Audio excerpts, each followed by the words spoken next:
Hello and welcome to this detailed walkthrough of NetX, which is Mpirical's network visualization tool. We designed this tool really to assist mobile network engineers in exploring the architectures that they're responsible for and also the operation of these different generations of cellular networks. Now that said, time and again we've also been told that NetX is also very useful for kind of non-technical staff members as well. So if you're wondering about a particular part of the network, if you need to know more information about a protocol stack or a service-based interface, if you need to deep dive into the 3GPP specifications, maybe walk through a high-level call flow or a low-level signaling flow, NetX has all of those features and much more. So we're going to walk through the entire tool, and we start with the main landing page, which provides direct access to some of the key network technologies, but it's not exclusive access. Actually, if you look in the bottom left-hand corner under the Maps button, you can see there is a longer list of different technology maps available, and we are constantly adding to this list as we design new maps for new network architectures. So you can directly access any of the technologies through this particular menu item. When you look at the main menu, you can click on a specific map, but notice also on the edges of the buttons, you can see network procedures and call flows. So this is one way to access the different network procedures and call flows related to 5G. The other way is down through the Explore menu. So when you open the Explore menu, you can see it is color coded for different technologies if that's helpful to you. But if we just look at 5G, there you can access call flows, network procedures, and depending on the technology, there may be other features there as well. So to begin with, we'll take a look at the functionality of NetX maps, and we'll use 5G as the reference map because that's probably most topical. So what you see with the 5G map, this is a representation of a fully standalone 5G network, the complete 5G core, and also the radio network as well, and elements of interactivity with older technologies. Now, the first point to note is when you're looking at this bird's eye view, you can't really see the detail. So you can zoom in, of course, and you can zoom using your mouse wheel, or you can also use the buttons in the top left-hand corner. And you can zoom into a very fine level of detail.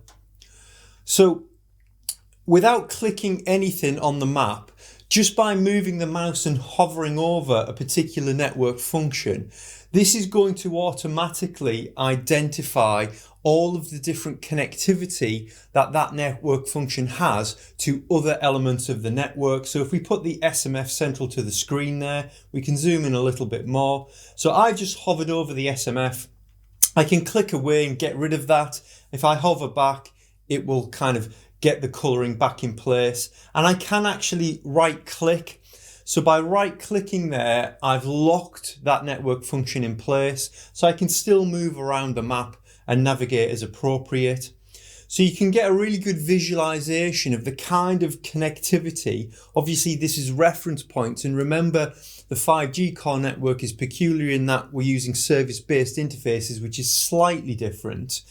But fundamentally, the concept of how we use this map is the same, and it applies to all of the other maps across NetX. You can scroll around by just left click and dragging, and you can zoom in and out as appropriate.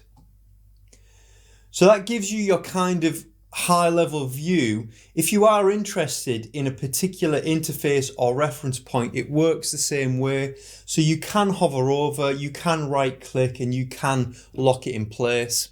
But it's important to remember that everything on this map is clickable and interactive. So if I do left click on the session management function, I will then get an overview of exactly what that SMF is doing. If you've got access to the unlimited package that we offer, There will also be videos available in here which will provide walkthroughs of the different network functions.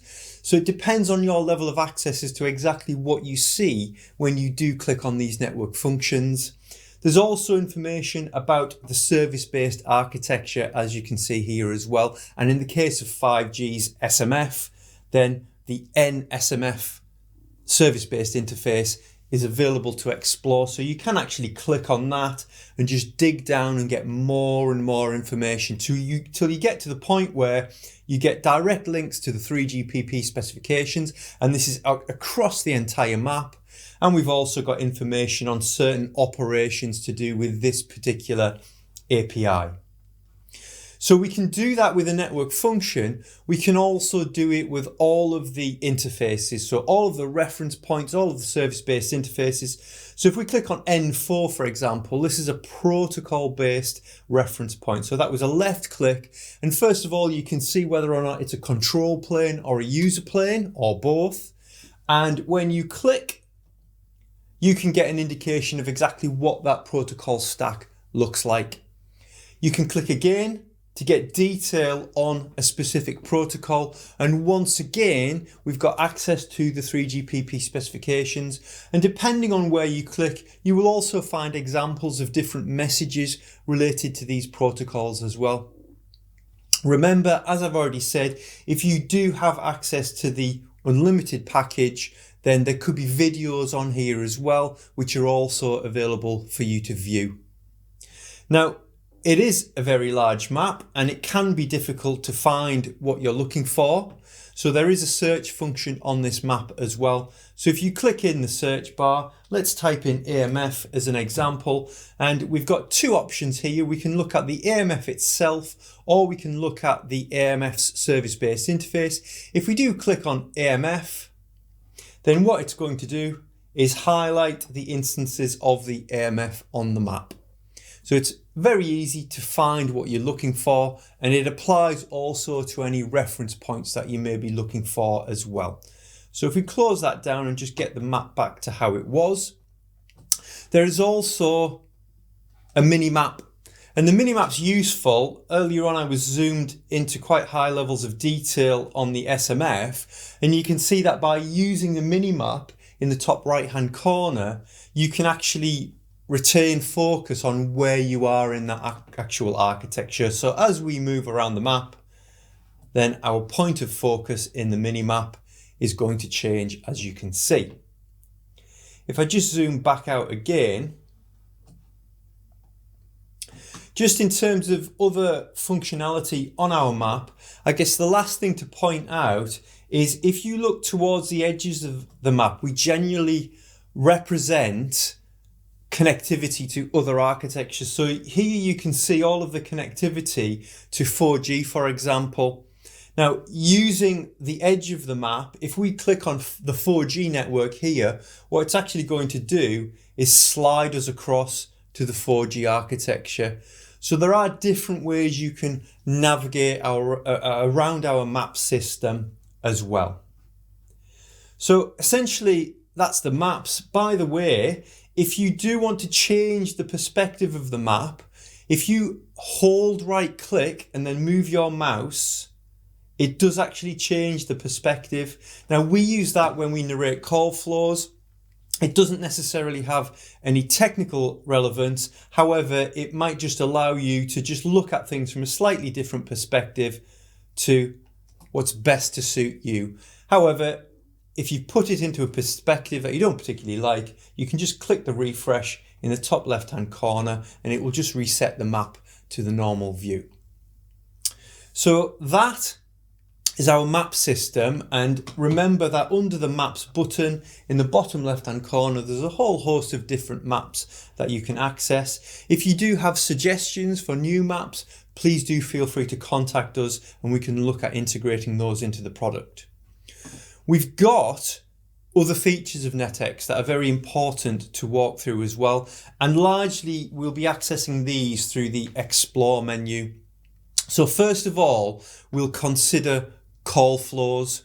Now, call flows, we'll look at 4G since we're already on the 4G map.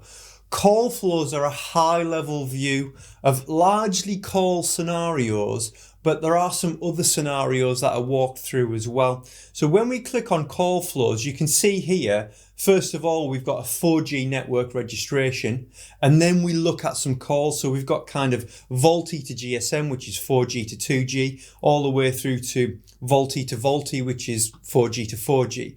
So when you click on one of these, and it's the same for all of the technology, so we have these call flows for all of the generations. When you click, we're going to load in effectively a step-by-step walkthrough. So you can see that we've got a very specific architecture now, all of the architecture required to understand a VoLTE to VoLTE call. Now you can step through using the navigation at your own pace if you need to, but if you just click play, what will actually happen is a narration. Starts at the mobile originated call leg with the...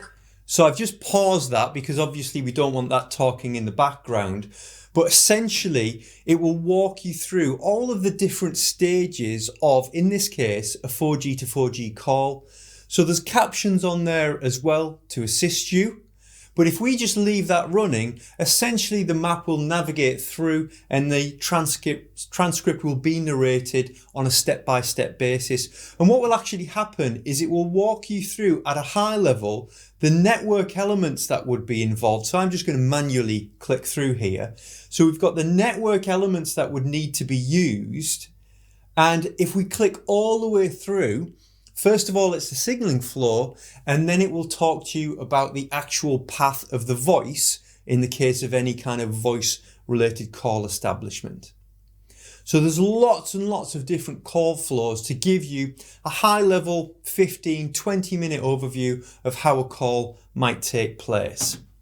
We've also got, under the Explore menu, a deeper dive option, and this is network procedures. So network procedures are the kind of more traditional signaling flow that network engineers tend to get to grips with. So if we look at, for example, an attach and default EPS bearer establishment, we're sticking with 4G. Again, we've got all of these signaling flows in the different generations of technology to take a look at. So it's a typical ladder diagram. Now, it's quite a nice ladder diagram because it shows you the protocols to a certain degree and it color codes the protocols as well. So at each leg of the signaling message, you can get an idea for the kind of critical messages that are being displayed. And I'll also point out that if we're looking at a 5th generation signaling flow, we use the stage 3 API calls in NetX. We don't use the stage 2 message names because you're not going to see that in a real life network. And we'll look at some 5G flows momentarily. So what you can see here is a typical signaling flow. What you can do to make more room on the screen, you can actually minimize the top graphical elements so that we've just got the signaling flow. And what you can also do is zoom in a little bit as well. So we do use these signaling flows throughout our training. Now, what's a really useful tool whilst we're in the top left-hand corner is the highlight tool. So if you're trying to explain something to a colleague, for example, and you want to walk through this step by step, using the highlight tool, you can just click on a message and it will just isolate that message, and you can keep clicking to gradually build that up. I'll switch that off for the time being. Notice that sometimes there are grayed out messages. And if a message is grayed out, it means generally that it's not clickable. So you can still see the message, but there's nothing behind it. Now, what I mean by that is when you do have messages in these signaling flows, many of them are clickable, particularly across 4G. So if we look at this message, when I click on this, it will bring up a decode. So this is a generic decode. It's not specific to a particular operator, and it will have been sanitized in certain areas. So with this, I can essentially go to a full screen, and it's similar to Wireshark type navigation where I can open up elements of this and I can look into detail at various elements. I can also expand everything as well. So the whole kind of packet has been expanded, and I can pretty much look through everything. When you do see these hashes here, it just means that a certain piece of sensitive information may have been just sanitized. Now notice as well that there is a search feature as well. So if you're looking at a particular parameter, so you're looking for an IMSI in a particular message, you could type IMSI in there, search for it, and it will highlight where the IMSI is automatically. So you can have a real deep dive on these signaling flows, and the end-to-end signaling flow is navigated just by holding left click and moving your mouse through the actual procedure. You can also see a picture in picture. So this again helps with navigation, particularly on some of the kind of IMS, VoLTE or voice over new radio type flows, because they tend to be quite large. And a lot of these network procedures, they do have videos which accompany them, which basically explain how that particular procedure works. I'm not going to play that video because it'll start talking over me again. So these network procedures, very, very useful in just giving you a more detailed analysis of what's going on in a particular operation or a particular procedure. And as I mentioned, if we just open a 5G flow, if we just look at our registration, you can see that for some of our 5G flows, it's just a signaling flow. They're not interactive. You can't click on them. It depends on whether or not you do have NetX Labs access, because using NetX Labs, you can get the full decodes of many of the different 5G procedures. But as I mentioned, just because you can't click doesn't mean to say it's not useful, because in terms of the service-based interface interaction on 5G, you can see here, for example, that we provide the full URI, so the full stage 3 description of the message, as opposed to the stage 2 description that you might see in something like 23.502. So these 5G procedures, of which there are many, so you can see how extensive the catalogue is of 5G procedures. You can't click on the detail, but they are still extremely useful. For NetX Lab users, there are some procedures which are fully clickable. Now, whilst we're talking about the detail of signaling flows, and whilst we're on 5G and we're talking about service-based interfaces, I guess one of the last elements of NetX which is worth considering is the API builder, which you can see in the bottom right-hand corner. This API builder allows you to have a bit of a play around, really, of building APIs in the 5G core network. So there is a video that you can see here which walks through how that can be done. But just to give you a very quick overview, from this drop-down list, you can basically choose the API that you're interested in. So it might be the NAMF API. So I may have chosen, there we go, straight away, NAMF. So if I click on that service-based interface API, from that, you can then look at the service operation that you're kind of trying to invoke. So there's a number of different services per service-based interface. It depends which network function you're looking at. So if we just look at AMF communication, what it then gives us is all of the tools to essentially build an API message. So you might want to click on a particular service operation, which then allows you to choose a particular HTTP method. And from there, it will show you all of the fields that are required. So under the request body, for example, if it's pre-ticked, it means it's mandatory. But apart from that, there's lots of different elements that you can add. And eventually, when you go through this, you can actually generate the message. You can copy and paste it. Now, as I mentioned, though, there is a more detailed view of the API builder, which you can walk through at your own pace. So that essentially is a deeper dive into the world of NetX, Just remember that we are constantly modifying this tool, we're constantly updating it, and we are wide open to suggestions of what you might like to see as part of NetX. So please do enjoy the tool, use the tool, and if you do have suggestions, please get in touch and we'll endeavour to help you out.